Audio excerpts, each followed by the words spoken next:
जब निकाह करके हमारे फादर जब लेकर आए तो वो प्रेग्नेंट 5 महीना की थी। उसका रिपोर्ट हमारे पास है। ऑलरेडी उनके प्रेगनेंसी का आपके पास रिपोर्ट? हमारे पास है रिपोर्ट। ठीक है, इन पे भी हम उनको अब्बू को हम समझाएं, वो सफाई करवाकर फिर रख लिए उनको। जो औरत का लिंक है वो गैंगस्टर से हमको लग रहा है, और उसके भाई का भी लिंक है गैंगस्टर से ही है। यानी जान का खतरा हर वक्त बना हुआ? हर वक्त बना हुआ है। क्या नाम बताया था आपने? खुर्शीद आलम है, उनकी बहन चांदनी सुल्ताना हो गई। उनके बाप का नाम जो है, उनके पिताजी का नाम मोहम्मद साबिर है। उनका पुपरी में घर है, पप्पू मुखिया के घर के बगल ही में है, आसपास में ही है। और समाज भी उनको समझाते बुझाते तो समाज को डायरेक्ट बोलते हैं कि हम समाज को नहीं मानते हैं, तुम लोग को जो करना है कर लो, समाज हमारा कोई कुछ नहीं कर सकता। साजिश रच कर हम लोग के लिए कि लोग को ख़त्म कर दें, और जितना भी दौलत पे हम अकेला रहा। इन दोस्तों, इस वक्त आप देखना शुरू कर चुके हैं पक्की खबर। सच है तो खबर है। मेरे साथ इस वक्त आपके स्क्रीन पर जो व्यक्ति दिखाई दे रहे हैं, ये एक युवा है, जो पीड़ित युवा है। एक ऐसी पीड़ा से जूझ रहे हैं जो कहीं ना कहीं इस कलयुग में कलयुगी पिता की कहानी को एक रुला देने वाली कह ले, या फिर रोंगटे खड़े कर देने वाली कहानी कह ले। क्योंकि एक ऐसी कहानी इनके जुबानी आप सुनेंगे जो इनके साथ एक पिता ने बिताया है। इनके पिता ने इनको मरवाने की साजिश रची। इनके पिता ने इनके मरवाने के लिए, इनके ऊपर जानलेवा हमला करवाने के लिए कई दूसरे जगह से कई लोगों को बुलवाया, जो अनजान लोग हैं, जिन्हें आप गुंडा बदमाश भी कह सकते हैं। अब ऐसे जरूरत क्यों पड़ी, ऐसे लोगों की आवश्यकता क्यों पड़ी, और ऐसी आवश्यकता एक बाप को अपने बेटे के लिए आखिर क्यों आन पड़ी, ये एक बड़ा सवाल खड़ा होता है। दूसरी बड़ी बात कि ये जब भी कहीं जाते हैं तो इनके पीछे एक अनजान व्यक्ति अलग अलग गाड़ी से, अलग अलग मोटरसाइकिल से फेस कवर करके, अपने चेहरे को ढक करके, छुपा करके इनका पीछा तक करते हैं। और नतीजा यह होता है कि इनको हर वक्त अपने जान का खतरा बना रहता है। इनके छोटे छोटे बच्चे हैं और ये व्यक्ति परेशान होकर अंत में मीडिया का सहारा लेते हैं। पिछले कई चैनल पर सोशल मीडिया के माध्यम से इनका बयान और इनके ऊपर जो हमला किया गया था, वो सर फटा हुआ, ब्लड जो आ रहा है, जो खून आ रही है, वो वीडियो आपने सोशल मीडिया के कई अलग अलग चैनल पर देखा होगा। आज टीम पक्की खबर भी इनके पास पहुंची है और हकीकत जानने की कोशिश करेंगे कि आखिर इनके साथ मामला हुआ क्या है। बताइए, सब कुछ एकदम विस्तार से बताइए। जी, मेरा नाम सलामत अली है, देवरा बंदौली का रहने वाले हैं। जो मेरे पिताजी जो हैं, दूसरा शादी किए हैं, ऊपरी राजबाग में शादी किए हैं, तो वो औरत ठीक ठाक नहीं है, बदचलन औरत है। ठीक है, और वो हम लोग को मारकर पूरा दौलत हड़पना चाहती है कि पहले घर का पूरा जितना भी बच्चा है, औलाद है, सबको मारकर ख़त्म करके हम पूरा दौलत पे राज करना चाहते हैं। ठीक है, वो हमारे फादर को जो भी है वो भड़काती है, चढ़ाती है कि इन सभी को ख़त्म कर दिया जाए, मार दिया जाए, तो वो उसमें ये करती है। ठीक है। आपके पिता कितने आयु के होंगे? लगभग 65-70 साल के हैं। और वो जो नई यानी सौतेली माँ है, वो कितनी आयु? वो जब 2022 में शादी किए थे तो उस समय 16 साल था, अभी लगभग 20 साल की होगी। ठीक है, और उस समय वो जब निकाह करके हमारे फादर जब लेकर आए तो वो प्रेग्नेंट 5 महीना की थी। उसका रिपोर्ट हमारे पास है, पूरा उसका रिपोर्ट है। ऑलरेडी उनके प्रेगनेंसी का आपके पास रिपोर्ट? हमारे पास है रिपोर्ट। ठीक है, इन पे भी हम उनको अब्बू को हम समझाएं, वो सफाई करवाकर फिर रख लिए उनको। उनके बाद भी अलग अलग लड़का से चक्कर चला, बहुत अफेयर चला, हम लोग समझाए बुझाए। अब वो क्या कि अब हमारे अब्बू को हम लोग के खिलाफ कर उसके बाद हम लोग को साजिश रच कर हम लोग के लिए कि लोग को ख़त्म कर दें, और जितना भी दौलत पे हम अकेला राज करें। तो हम यहाँ नहीं थे। उनसे कोई बच्चा है कि नहीं? उनसे एक है जो IVF बोलते हैं, वो शायद है सुई वाला। ठीक है, तो वो बच्चा है, एक बेटा है, जो बेटा ही होना चाहिए। वो इंजेक्शन दिलवाया कि बेटा ही होना चाहिए, तो वो बेटा है उनके पास। और बात दरअसल ये है कि हम यहाँ नहीं थे, हमारी बहन और हमारी बीवी इस घर पे थी, हम विदेश में थे। और वो क्या किए कि कुछ मामले लेकर झगड़ा उगड़ा घर में किया। उसके बाद डायरेक्ट ही मेरे बीवी को और मेरे बहन को घर बंद करके मारा गया। और मुझे व्हाट्सएप से कॉल किया गया कि तुम 2 दिन के अंदर में आओ, नहीं तो हम तुम्हारी बीवी बाल बच्चे का तुम्हारे पास लाश मिलेगा, हम मार देंगे। ये कॉल किसने किया था? हमारे अब्बू और हमारी सौतेली माँ कॉल की। उसके बाद हम आनंद फानंद में आए, हमको रूह को भी खबर नहीं, जो हम आए और इस घर के अंदर पुपरी से 2-4 8-10 गुंडा जो भी है वो बुला कर रखी हुई थी। तो हम बहुत ज़्यादा थके हुए थे, तो हम थोड़ा सा आराम करने लगे। जब खाने के लिए हम बैठे, रात्रि 9:30 बजे लगभग, तो उनका भाई खुर्शीद आलम है, जो पुपरी का रहने वाला है, पप्पू मुखिया के घर के आसपास में ही है। उनके बाप का नाम मोहम्मद साबिर है। तो वो पहले हमारे घर का पूरा दरवाज़ा बंद किया और हम लोग किचन में थे। वो हम लोग यहीं पे बैठे हुए थे खाना खाने के लिए, डायरेक्ट ऊपर से उतरे और हमारे सर पे गन रख दिया। वो बोला, गुंडा जो भी था वो बोला कि आप तुम हल्ला करोगे, चिल्लाओगे तुम लोग तो गोली मार देंगे। तो हम लोग थोड़ा सा साइलेंट हो गए और हम लोग बोले कि हम लोग खाना खाने के लिए हम लोग गुहार लगाए कि थोड़ा सा हम लोग को खाना खाने दीजिए, उसके बाद जो भी बात होगा बैठ के इत्मीनान से हम लोग बात करेंगे। हमारे पिताजी और वो सौतेली माँ बोल रही है कि इन लोग को छोड़िए नहीं, अगर अभी इन लोग को मोहलत दे दीजिएगा तो गांव समाज को बुला लेगा या थाना पुलिस को बुला लेगा, तो इन लोग को मछली की तरह बुट्टी बुट्टी कर दो, ठीक है। और वो उसके हाथ में, मोहम्मद खुर्शीद आलम के हाथ में डाइगर था, मेरे पिताजी के हाथ में डाइगर था, उनके बाद क्या नाम है, मेरे सौतेली माँ के हाथ में पिस्टल भी था और डाइगर था, ठीक है। और दो गुंडा बदमाश भी जो हमारे पास था, उनके हाथ में बजाते पिस्टल था और वो हमको डरा धमका रहा था कि हल्ला नहीं करने के लिए। तो हम बंदूक की नोक पे आपसे बातचीत कर रहे थे। ज़्यादा देर भी खाना खाने दिया गया? नहीं, मोहलत भी नहीं। फिर क्या हुआ? हाथापाई होने लगा। हमारे पास जितना ताकत था, क्षमता था, हम बंदूक को ऊपर उठाएं और हम लोग आवाज चिल्लाने लगे। उतने में हमारे सर पे यहाँ पर डैगर मार दिया गया। निशान उसी का? हाँ, उसी का है। इसका कोई रिपोर्ट है आपके? हाँ, हमारे पास रिपोर्ट है, उसका इंजरी है हमारे पास, ये इंजरी है हमारे पास इसका। आपके अलावा भी किसी को मारा? हाँ, हमारी बहन को मारा, हमारी बीवी को मारा, हमारे बच्चे को मारा, सब। इस घर में आप जब आए उससे पहले कौन कौन लोग रहते थे? हम जब आए इस घर के अंदर तो हमारी बहन, हमारी बीवी थी, हम यहाँ नहीं थे। आपकी बहन कितने वर्ष की, क्या करती है? हमारी बहन अभी पढ़ाई कर रही है, यानी स्टूडेंट है। स्टूडेंट को भी नहीं छोड़ रहा है। और क्या नाम है, एक हमारा छोटा वाला भाई भी है, लगभग 13-14 साल का हमारा भाई है, उसको भी बहुत ज़्यादा तंग परेशान कर रहा है। और हमारी बहन को, हमारी बीवी को, और एक हमारी भाभी भी है, उनको भी बहुत ज़्यादा परेशान किया जा रहा है। उनको भी इस घर में मारा पीटा, तो वो अपने मैके यहाँ चली गई, वो कुछ आवाज़ नहीं उठाए, क्योंकि ये पैसा से ही आवाज़ को दबा देते हैं, समझ गए। कहीं भी कोई मामले को हल नहीं होने देती है। और औरत ठीक ठाक नहीं है, बहुत बदचलन है। और जब हम लोग, उसका रिपोर्ट है पूरा साबित के साथ है, हमारे अब्बू का भी रिकॉर्डिंग है। आपके साथ जो मारपीट हुआ, जो भी हमला हुआ, या आपके बहन या आपकी वाइफ के साथ होता है, इसके पीछे क्या लगता है? ये जो आपने रिपोर्ट उनके पहले से ही बच्चा का जो रिपोर्ट आप रखे हुए हैं, प्रेगनेंसी का रिपोर्ट जो रखे हुए हैं, क्या इसके पीछे आपको क्या लगता है कि यही वजह हो सकता है?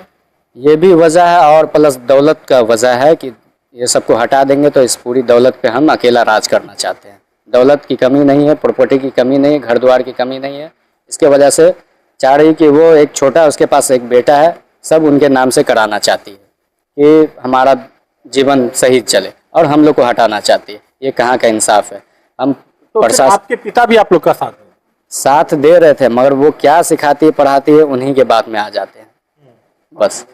इस बार जो हमला हुआ तो फिर आपने इसका रिपोर्ट अपने थाना में करवाया? हाँ, हमने थाना में रिपोर्ट करवाई। पहले तो वो लोग मारा पीटा हमको, ठीक है, ब्लड आने लगा, गांव समाज के लोग आए बचाए। और जब बाहर जब हमको लेकर गए तो गांव समाज के द्वारा डायल 112 को बुलाया गया, प्रशासन आया। उसके बाद नहीं संभला, उसके बाद क्या नाम है, ये भी थाना प्रभारी जी भी भेजे, अपने बल पे वो भेजे। फिर उन लोग को अरेस्ट किया, उसके बाद बुलेट भी पकड़ाया, हथियार भी पकड़ाया और उन सभी को भी लेके गया। अच्छा, ये जो हमलावर थे, जो हमला किया आप लोगों पे, उनमें से कुछ लोग भाग गए, और जो पकड़ाए उनका क्या हुआ? फिर जो पकड़ाए उनको 2 दिन थाना पर रख के छोड़ दिया गया। कोई केस नहीं हुआ उनके? केस नहीं हुआ और उसमें धारा भी नहीं लगाया गया, उल्टा हमारे ऊपर ही केस कर दिया गया है। आप ही के ऊपर केस? जी, हमारे ऊपर केस कर दिया गया है। छेड़छाड़। क्या क्या पकड़ाया था मौके पर? आपके घर से क्या क्या पकड़ाया था? हमारे घर पे वो गुंडा जो था खुर्शीद आलम, वो भी बरामद हुआ। एक और लड़का जो है वो भी बरामद हुआ। उसके बाद बुलेट हंटर होता है, वो भी बरामद हुआ। गाड़ी पुलिस के कब्जे में आई? पुलिस के कब्जे में ही है अभी। और डाइगर जो होता है, बड़ा बड़ा चाकू जो तरबूज जो काटते हैं, वो चाकू भी, यानी धारदार हथियार लेकर के धारदार हथियार जो थे वो पकड़ाया। फिर पैसे का जो मामला आप कुछ बोल रहे थे, पैसे का क्या मामला? जी, पैसे का ये मामला कि जब हमारे पिताजी जब हॉस्पिटलाइज थे तो वो बीमार थे जब? हाँ, बीमार थे और आईसीयू में एडमिट थे, तब चांदनी सुल्ताना हमको कॉल की कि हमको कुछ पैसा की जरूरत है। जो आपकी सौतेली माँ? सौतेली माँ जो है वो बोली कि अब्बू हॉस्पिटल में है, आप पैसा का इंतजाम कीजिए, हम आएंगे तो पैसा दे देंगे। तो हम कुछ लोन उठाए, कुछ सूदी ब्याजी पे कर्जा पैसा करके उठाकर हम दिए, उनके अकाउंट में ही डायरेक्ट हम भेजे। उनका भी हमारे जो पास भी पैसा दिए सब ऑनलाइन दिए? हाँ, ऑनलाइन दिए, उसका भी ट्रांसफर? ये सारे पेमेंट आपके आईडी से किया हुआ? जी जी जी। कितना कितना है बताइए? 70,000 है एक अमाउंट है, उसके बाद एक 80,000 है, एक फिर 80,000 है, उसके बाद एक और जो है 5,000 है, एक 8,000 है। लगभग ये 2,43,000 ऑनलाइन हम उनके अकाउंट में ट्रांसफर किए, कुछ हॉस्पिटल के अकाउंट में, कुछ उनके अकाउंट में। तो ये सब पैसा जब आपने दिया तो आपसे कहा गया था कि लौटा देंगे? जी, लौटा देंगे। कौन बोले थे ये? हमारे अब्बू बोले थे, और वो चांदनी सुल्ताना भी जो सौतेली माँ है वो भी बोली। अब ये पैसा आप मांगते तो क्या कहते हैं? ये पैसा मांगते तो वो जान से मारने का पूरा प्रयास करते हैं कि यानी कहीं ना कहीं आपके ऊपर हमला के पीछे ये पैसा भी कारण है? पैसा भी कारण है, और उसका जो चरित्रहीन है उसका भी कारण है कि हम लोग मार देंगे तो ये इसका कहीं राज नहीं बोलेगा। नुकसान ये हो गया कि 2 फोन जिसमें प्रूफ था, जो हमारी बहन को, छोटी वाली को मारता पीटता था, उसका भी प्रूफ था, और जो क्या नाम है बच्चलन जो औरत जो थी उसके बारे में जो काला जितना भी सच था उसके अंदर 2 फोन में था। एक मेरे छोटी वाली बहन के फ़ोन में था, एक मेरी वाइफ के फ़ोन में था। तो वो दोनों पिस्टल के नोक पे छीन लिया गया फ़ोन को। दोनों फोन को? जी, दोनों फ़ोन को। किस दिन छीना ये? उसी दिन जिस दिन हमला हुआ? जी, उसी दिन छीन लिया गया जिस दिन हमला हमारे ऊपर हुआ था। और हमारी बहन हमारी तब से वो फोन आपके हवाले नहीं आया? नहीं आया। तो उस फोन के बारे में आपने प्रशासन को, पुलिस को कुछ जानकारी दी? जी, आवेदन में भी दर्शाएं और प्रशासन से भी हम बताएं कि ऐसी ऐसी बात है, तो वो बोले कि मिल जाएगा, और अभी तक नहीं मिला। कितना दिन हो गया? लगभग 1.5-2 महीना के करीब होने वाला है। अब तक नहीं मिला? अब तक नहीं मिला, और कोई हल भी नहीं निकल रहा है। प्रशासन से उम्मीद है आप? जी, बिल्कुल उम्मीद है, मगर जाते हैं थाने पे, प्रशासन के पास जाते हैं, मगर अभी तक कोई मुझे न्याय नहीं मिला है।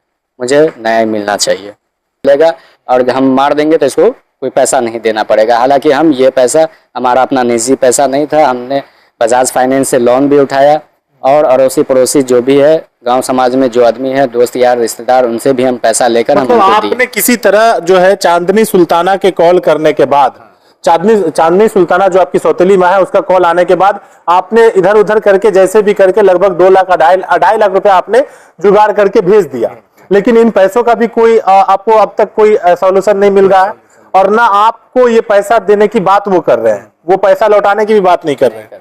उनका रिकॉर्डिंग है हमारे पास। पैसा आप मांगते तो क्या कहते हैं? वो बोलते हैं जो करना है कर लो, हम पैसा नहीं देंगे, अगर ज्यादा फोर्स करोगे तो तुम अपने जान से जाओगे। आपको, आपके साथ फिर और भी कुछ हुआ उसके बाद? और भी ये हुआ कि मारा गया, पीटा गया। उसके बाद ये भी, जब हम बाहर निकलते हैं, हम गाड़ी चलाते हैं, अगर भाड़ा आता है, हम भाड़ा में गाड़ी देते हैं, अपने खुद अपने चलाते हैं, तो वहाँ हमको हमारा पीछा किया जाता है। आप मतलब अभी अपने परिवार का जो है भरण पोषण गाड़ी चला करके करते हैं? चलाकर ही हम करते हैं। तो फिर आप हमेशा फील्ड में ही रहते हो? फील्ड में रहते हैं, बहुत ज़्यादा डर लगता है, और बीच में हमको दरभंगा से उठा भी अपहरण भी हो गया? हाँ, अपहरण भी किया गया था। इसकी जानकारी आपने दिया थाना वगैरह? जी, हमारी फैमिली जो थी वो थाना पे दी, और हम तो थे नहीं क्योंकि हमको ही उठा लिया, तो सबको मालूम है, इस गांव समाज के अंदर भी मालूम है। फिर हमको 2 दिन के बाद छोड़ा गया। कहाँ ले गया था, कोई जगह याद है आप? हाँ, आने के टाइम में जगह मालूम चला कि बरौनी में हम हैं, बरौनी में हैंड ओवर किया हमारा। जब ले गया तो आपके साथ मारपीट या ऐसा कुछ हुआ? क्या हुआ? मारा, कपड़ा मुंह में कपड़ा ठूस के बहुत मारा। कहाँ से उठाया था? दरभंगा जो कोर्ट से आगे जो क्या नाम है, ये पड़ता है एक जगह जो सन्नाटा पड़ता है, खाजा सराय के बीच में ही एक जगह पड़ता है। हम जो वकील साहब से मिलने के लिए गए, उधर उनका डेरा है, तो उधर ही गया, तो उधर ही से उठा लिया। मतलब आप अपने किसी काम से दरभंगा कोर्ट गए हुए थे, और वहां से आप निकले तो आपको रास्ते से उठा लिया? रास्ते से ही उठा। कितने दिन बाद आप अपने परिवार के बीच आए? 2-3 दिन के बाद लग। कैसे, कौन, किन के पैरवी पे, किन की वजह से आए? पैरवी अब ये लोग करवाया, मामू उमू भाई जो भी थे, वो खाला का लड़का लोग था और नेता होता जो भी था, वहां तक पहुंच गया और करवा के छोड़ा लिया। मगर एक शर्त ये भी डाला गया कि अगर आप कोर्ट कचहरी जाते हैं, थाना पुलिस करते हैं, तो घर में घुस के गोली मार देंगे, डायरेक्ट बजाते ये बोला गया। आपको छोड़ने के वक्त? हाँ, छोड़ने के बाद। कौन बोला था ऐसा? ये जो गुंडा था खुर्शीद आलम इसमें शामिल था, खुर्शीद आलम भी साथ में था, और भी 5 आदमी जो था, 6 आदमी टोटल था और 5 आदमी भी यही बात बोला कि अगर तुम थाना पुलिस करोगे, हम हमेशा थाना पे तुम्हारा रिपोर्ट चेक करवाएंगे कि अगर ऐसा कोई मामला दर्ज हुआ तो तुमको घर में घुस के गोली मार देंगे। और कितने दफ़ा भी बहुत ज़्यादा हमारे पीछा करता है, किधर भी जाते हैं बाइक से जाते हैं, चाहे 4 व्हीलर से जाते हैं, भाड़ा उड़ा में जाते हैं तो बहुत डर सा रहता है, हम लोग रात भर सो नहीं पाते हैं। ये कितने दिनों से ऐसा डर आपको लग रहा है? 1 डेढ़ महीना से लगभग ये ऐसा चल रहा है, लगातार ऐसा हो रहा है? लगातार ऐसा। कहीं भी जाते हो तो पीछा हो? रोज रात में रैगिंग करने के लिए खुर्शीद आलम और भी उनके साथ लड़का लोग देवरा बंधौली रोज पहुंचता है, रोज आता है? रोज आता है। इसका कोई प्रूफ है, इसका कोई साक्ष्य अगर आपसे कोई मांगे तो आप दे पाइएगा? हाँ, गांव समाज है इनका प्रूफ। जब वो लोग उठते हैं तो वो लोग फरार हो जाता है, भाग जाता है, क्योंकि और वो लोग सामने नहीं होते क्योंकि वो लोग पिस्टल लहराते हैं, इसके वजह से वो लोग सामने यानी नहीं। हथियार के साथ आता है? हथियार के साथ, पिस्टल लेस रहता है एकदम, उनके साथ ही आता है। क्या चाहते हैं आप लोगों को, जो लोग इस वीडियो को देखेंगे, तो प्रशासन से आपको क्या कुछ कहना है? आपके चैनल के माध्यम से हम यही अनुरोध करते हैं और सहायता ये चाहते हैं प्रशासन से, और अभी भी उम्मीद है प्रशासन से कि प्रशासन मेरी मदद करेगा, न्याय मिलेगा मुझे, और मुझे न्याय जल्द से जल्द चाहिए, क्योंकि ये पैसा भी जो हम लिए हुए हैं वो लोग आदमी लोग को देना है, और जो फाइनेंस से उठाए हुए हैं उनको भी देना है। तो फाइनेंसर तो आपको परेशान करते होंगे? हाँ, बहुत। आज भी आए हुए थे फाइनेंसर साहब, और बहुत ज़्यादा ही फाइनेंसर साहब भी परेशान कर रहे हैं कि वो बोल रहे कि आपका निजी घर का मामला है, हम क्या कर सकते हैं, तो आपको पैसा देना होगा। और बात ये रह गई कि हम लोग को हमेशा ही डराया जाता है, धमकाया जाता है, और हमेशा डरे रहते हैं हम लोग कि कभी भी खुदा ना खास्ते कभी भी कुछ हो सकता है। और उसका जो औरत का लिंक है वो गैंगस्टर से हमको लग रहा है, और उसके भाई का भी लिंक है गैंगस्टर से ही है। यानी जान का खतरा हर वक्त बना हुआ है? हर वक्त बना हुआ है।